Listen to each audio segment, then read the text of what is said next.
Salam Pak Esra, saya Saleh dari Bali. Mau bertanya tentang Yohanes 3 ayat 5. Di situ Yesus katakan dilahirkan dari roh, air dan roh. Tetapi ayat selanjutnya ayat 6 hanya dari roh. Mohon penjelasannya. Yohanes 3 ayat 5 sampai ayat 6. Jawab Yesus, aku berkata kepadamu, sesungguhnya jika seorang tidak dilahirkan dari air dan roh. Air dan roh, ada dua. Dia tidak dapat masuk ke dalam kerajaan Allah. Apa yang dilahirkan dari daging adalah daging. Dan apa yang dilahirkan dari roh adalah roh. Di ayat 6, itu hanya roh. Airnya tidak ada lagi. Nah, kalau orang seperti banyak ditafsirkan oleh orang bahwa air di sini katanya adalah baptisan air, ya itu tafsiran yang salah. Karena kalau memang itu diartikan tafsirannya itu adalah baptisan, kenapa di ayat 5 muncul, di ayat 6 jadi hilang? Juga kalau itu air itu adalah baptisan, ini kan dia tidak dapat masuk ke dalam kerajaan Allah. Berarti baptisan itu adalah syarat masuk ke dalam kerajaan Allah. Tidak bisa. Kenapa? Itu menjadi salvation by works. Selamat karena perbuatan baik, yakni baptisan. Baptisan tidak menyelamatkan. Ya. Jadi kalau begitu apa artinya air dan roh? Dan mengapa air dan roh muncul di ayat 5, di ayat 6 tinggal roh tanpa air? Nah, gini. Di sini air dan roh. Kata dan di situ itu menggunakan kata Yunani kai.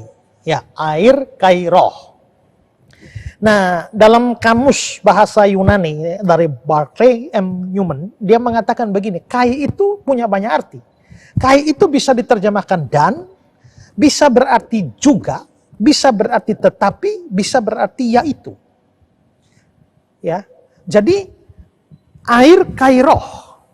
Maka bisa diterjemahkan air dan roh. Bisa diterjemahkan juga air juga roh. Bisa tetapi air tetapi roh. Bisa berarti yaitu air yaitu roh. Nah, di sini Alkitab Indonesia memilih terjemahan kai-nya adalah dan. Maka diterjemahkanlah air dan roh. Tapi kan ada kemungkinan terjemahan yang lain. Air juga roh. Pengertiannya kelihatannya sama saja dengan dan. Air tetapi roh. Itu menjadi aneh kalimat itu. Ada pilihan lain yaitu air yaitu roh. Kalau terjemahan atau kata itu yang dipilih maka air yaitu roh. Itu tidak menunjukkan ada dua hal di sana. Kalau air dan roh berarti ada dua. Air dan roh. Dua. Tapi kalau air yaitu roh maka itu hanya satu. Jadi air yaitu roh. Maksudnya air itu simbol dari roh. Sehingga air itu ya roh itu, air yaitu roh. Nah, karena itu menurut saya, kalau dalam melihat medan makna dari kata kai, itu bisa diartikan melihat bahwa di ayat 5 itu muncul dua-dua air roh, terus di ayat 6 tinggal roh, maka menjadi persoalan, kenapa airnya hilang? Tapi kalau misalnya terjemahan untuk kata kai yang dipilih itu adalah yaitu, air yaitu roh, ya berarti satu saja yaitu roh. Dan konteksnya menentukan, karena di sini Yesus sedang mengontraskan dua macam kelahiran. Kelahiran jasmani, yaitu dilahirkan dari daging, dan kelahiran rohani. Kenapa baptisan bisa masuk di sana? Tidak. Jadi ini hanya dua jenis kelahiran. Lahir secara jasmani, lahir secara rohani. Dan karenanya ayat 6 itu roh.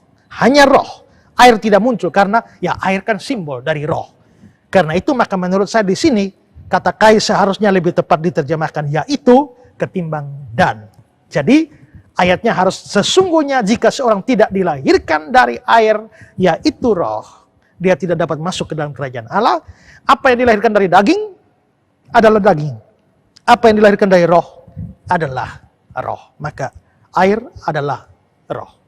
Ya.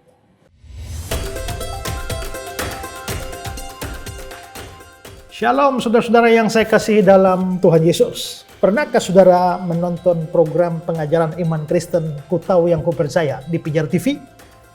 Kalau belum, sayang sekali. Ini adalah satu program yang sangat bagus di dalam pengajaran iman Kristen. Segeralah ikuti program ini yang disiarkan oleh Pijar TV. Dan program Ku Tahu Yang Ku Percaya ini sebenarnya telah diproduksi sejak tahun 2017 dan telah menghasilkan 111 episode yang berisi pengajaran-pengajaran dasar iman Kristen, dan sejak tahun 2017 itu telah ditonton sebanyak kurang lebih 23 juta kali oleh masyarakat Indonesia dan terutama untuk orang-orang Kristen. Nah, program ini adalah produksi dari Pijar TV bekerja sama dengan Yayasan Karya Bakti Esra Soru dan juga GKN Revival, dan telah menjangkau begitu banyak orang di daerah-daerah yang bahkan tidak pernah kami kunjungi sekalipun, dan berbagai macam kesaksian telah menunjukkan bahwa program ini telah menjadi berkat bagi banyak orang, di mana saya menjadi pengajarnya dan Ibu Pendeta Marta Yudano sebagai host dari acara tersebut. Dari tahun ke tahun program ini belum pernah absen diproduksi karena kami sadar bahwa program ini adalah program untuk mendewasakan atau bahkan mendidik orang Kristen dalam pengajaran iman yang alkitabiah, yang membawa pencerahan dan juga membawa jawaban bagi pertanyaan dari banyak orang Kristen atau juga pertanyaan dari orang-orang non-Kristen di seluruh Indonesia. Tahun ini program Ku Tahu Yang Ku Percaya akan diproduksi lagi, yakni pada bulan September yang akan datang. Dan untuk memproduksi program seperti ini itu membutuhkan dana yang sangat banyak. Karena itu pada kesempatan ini juga saya meminta atau mengundang saudara-saudara, Bapak Ibu yang sungguh-sungguh punya beban agar Injil dan pengajaran firman Tuhan dapat sampai pada banyak orang untuk terlibat di dalam pendanaan program ini. Dan apabila Bapak Ibu Saudara-saudara digerakkan Tuhan untuk mengambil bagian dalam produksi program ini, di layar saudara ada nomor-nomor rekening, saudara dapat mentransfer persembahan saudara yang pada akhirnya akan dipakai untuk produksi program yang memberkati banyak orang ini. Dalam beberapa minggu ke depan kami juga akan mengadakan acara Q&A atau tanya jawab seputar iman Kristen, di mana saya akan menjawab pertanyaan saudara-saudara. Saudara-saudara yang mau terlibat di dalam acara ini silakan mendaftarkan, dan saudara boleh mengajukan pertanyaan-pertanyaan seputar iman Kristen, dan saya akan memberikan jawaban alkitabiah untuk pertanyaan saudara-saudara. Dan akhirnya untuk dukungan setiap saudara bagi program ini, saya Pendeta Esra Soru dan tim Pijar TV, tim GKN Revival, tim Yayasan Karya Bakti Esra Soru mengucapkan terima kasih, dan mari bergandengan tangan untuk pekerjaan Tuhan yang besar di Indonesia bahkan di seluruh dunia. Tuhan memberkati kita semua. Shalom.